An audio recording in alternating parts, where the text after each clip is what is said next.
Hello everyone, मैंने आपसे बोला था चंद्रयान थर्ड पर सेपरेट वीडियो लेकर आऊंगी, तो लीजिए स्टार्ट करती हूँ मैं अपनी क्लास को। और सबसे पहले आप सबको बधाई चंद्रयान थर्ड की सफलता के लिए।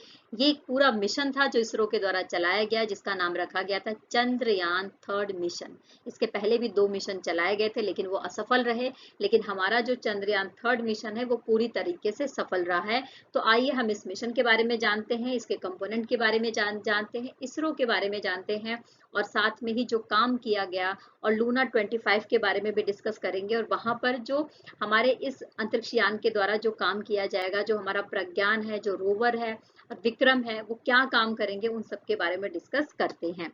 तो चलिए स्टार्ट करते हैं। सबसे पहले तो पहले ही चंद्रयान फर्स्ट और चंद्रयान टू, ये 2 नाम से चलाए गए अभियान थे चंद्रयान पर, चंद्रयान के रूप में चंद्रमा के अध्ययन के लिए, लेकिन ये दोनों असफल रहे। इसके बाद क्या होता है, 14 जुलाई 2023 को हमारे देश का जो इसरो है उसके वैज्ञानिकों के द्वारा मिशन लॉन्च किया जाता है, चंद्रयान थर्ड मिशन।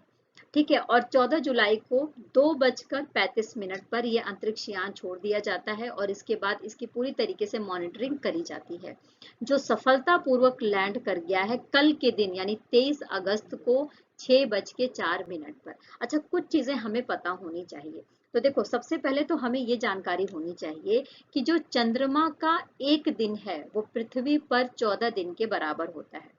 ठीक है, यानी चंद्रमा का एक दिन पृथ्वी के 14 दिन के बराबर होता है, ये बात जान लो। और जो इसका टाइम पीरियड रखा गया है दक्षिणी ध्रुव में रहने का चंद्रमा के, वो एक दिन का टाइम रखा गया है। तो एक दिन पृथ्वी का नहीं है, एक दिन चंद्रमा का है, यानी कि वो पृथ्वी के दिन के अकॉर्डिंग 14 दिन तक वहां पर रहेगा और वहां के दक्षिणी ध्रुव की जो भी जानकारी है वो उपलब्ध कराएगा इसरो। ओके। साथ में ही एक बात और पता होनी चाहिए हमें। देखो, जब इसकी लैंडिंग कराई गई तो इस बात का ध्यान रखा गया कि वहां पर सूर्योदय हो। तो जैसे ही 5:45 पर, जैसे ही 5:45 पर वहां पर यानी कि चंद्रमा पर सूर्योदय होता है, तो उसी के दौरान इसकी जो लैंडिंग है वो स्टार्ट करा दी जाती है। 30 किलोमीटर की दूरी पर, जब वो चंद्रमा के दक्षिणी ध्रुव से उसकी सतह से 30 किलोमीटर की दूरी पर था, और उसी समय जब सूर्योदय होता है, इसके बाद धीरे धीरे उसकी सॉफ्ट लैंडिंग कराने की जो प्रक्रिया है वो स्टार्ट कर दी जाती है। अब इसके दोनों पार्ट के बारे में अगर हम बात करें तो आपको यहाँ पर देखने को मिलेगा विक्रम, और ये देखने को मिलेगा आपको देखने को मिलेगा प्रज्ञान, जो एक रोवर है। तो देखो, बहुत से लोग इसका नाम विक्रम रख रहे हैं, लेकिन सुनने में आ रहा है कि विक्रम लोग इसको बोल रहे हैं, लेकिन ये विक्रम नहीं है। इस पूरे मिशन का नाम चंद्रयान थर्ड मिशन है। और इसके जो कंपोनेंट है जो गया है उसको क्या बोला गया, ये जो लैंडर है जो यहाँ पर लैंड हुआ है, जिसके आप 4 ये जो पाए आप देख रहे हैं, ये लैंडर है, इसका नाम विक्रम रखा गया है। और इसी विक्रम जो लैंडर है, इसी में रोवर को भर के, जिसका नाम प्रज्ञान है, इसको भरकर ले जाया गया है चंद्रमा के दक्षिणी ध्रुव पर। तो इस तरीके से आप इस बात को समझ सकते हैं। तो विक्रम एक लैंडर के रूप में है जिसने लैंड किया चंद्रमा की सतह पर, और अब इसमें से जो प्रज्ञान रोवर है वो बाहर निकलेगा। रोवर क्या है, एक तरीके का रोबोट है जो चंद्रमा की सतह की सारी जानकारी विक्रम को देगा, और विक्रम के बाद वो सीधे जो प्रेषित होकर कहाँ पर आएगा, इसरो में वो सारी जानकारी उपलब्ध कराई जाएगी। क्लियर? अच्छा, आइए और बातें करते हैं। तो देखो, सबसे पहले तो इसके अगर वजन के बारे में बात करें तो ये जो टोटल इसका वजन था, जो लैंडर गया है इसका जो टोटल वजन था वो कितना था, तो 1749.86 किलोग्राम, 1749.86 किलोग्राम इसका वजन था। ठीक है, जिसमें ये पावर है कि ये 738 वॉट की जो एनर्जी है वो सूर्य पैनल के माध्यम से वो बना सकता है। इसके बाद जो प्रज्ञान है, वो संस्कृत शब्द है एक तरीके से प्रज्ञान, जिसका अर्थ होता है ज्ञान। जो रोवर है, रोवर यानी एक तरीके का ये रोबोट है जो आपको दिख रहा है, जो असली खोज चंद्रमा पर क्या चीजें हैं, जो उसके कंपोनेंट क्या है, उसका जो स्ट्रक्चर है उसकी सतह का वो क्या है, जो बर्फ है कहाँ कहाँ पर बर्फ जमी है, बर्फ में कौन कौन से कंपोनेंट है, ये सारी जानकारी उपलब्ध कराएगा। ओके।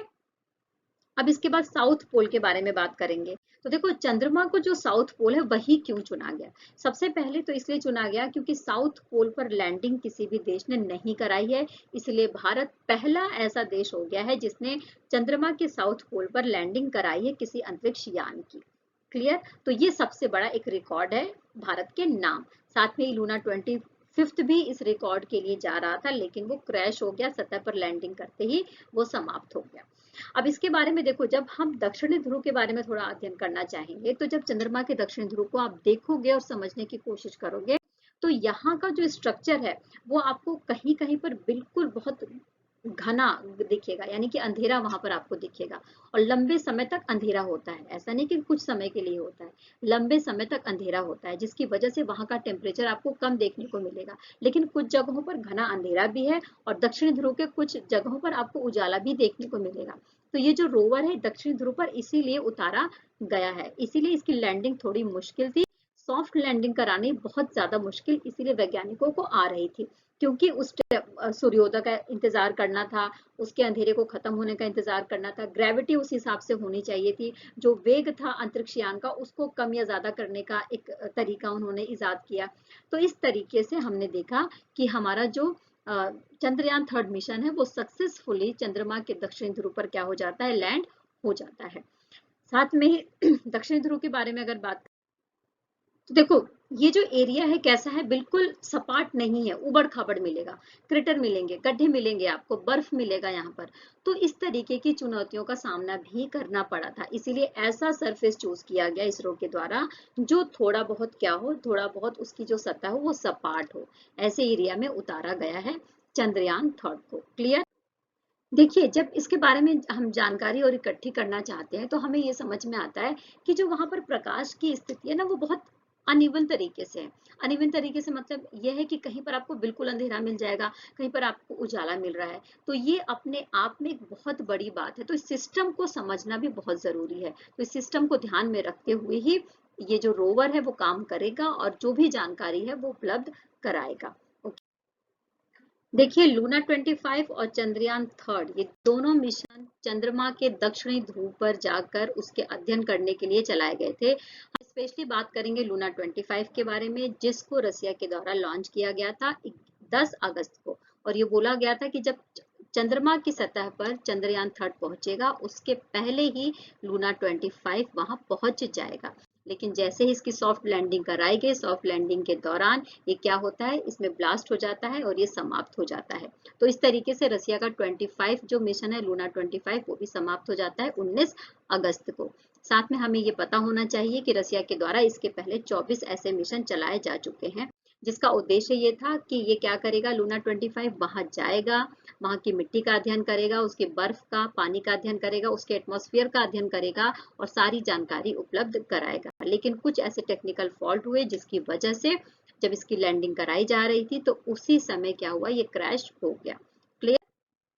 नेक्स्ट बात करें, देखो इस मिशन के साथ ही सफलतापूर्वक चंद्रयान 3 की लैंडिंग के साथ भारत दुनिया का ऐसा चौथा देश बन गया है जिसने चंद्रमा के लिए सफलतापूर्वक अभियान चलाया है। इसके पहले यूएसए, चाइना, रसिया और उसके बाद अब भारत शामिल हो गया है। लेकिन दक्षिणी ध्रुव पर अपना जो ये मिशन चलाने के लिए ये अंतरिक्ष यान भेजने वाला भारत दुनिया का पहला देश बन गया। ये अपने आप में एक रिकॉर्ड है और इसके लिए सलाम है हमारे देश के वैज्ञानिकों को, इंजीनियरों को और इसरो को, जिसने जी जान से मेहनत करी है। जब से चंद्रयान 2 असफल हुआ है उसके बाद से वो लगे हुए हैं।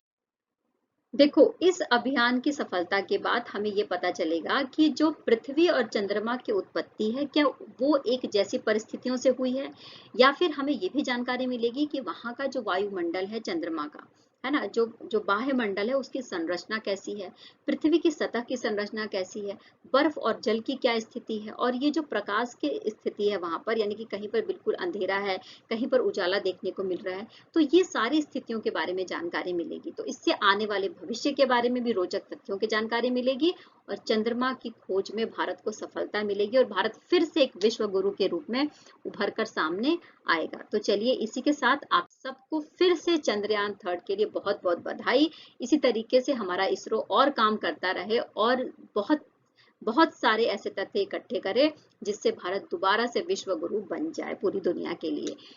टेक केयर, बाय बाय, खूब खुश रहिए, खूब मेहनत करते रहिए और जीवन में आगे बढ़ते रहिए। Bye bye.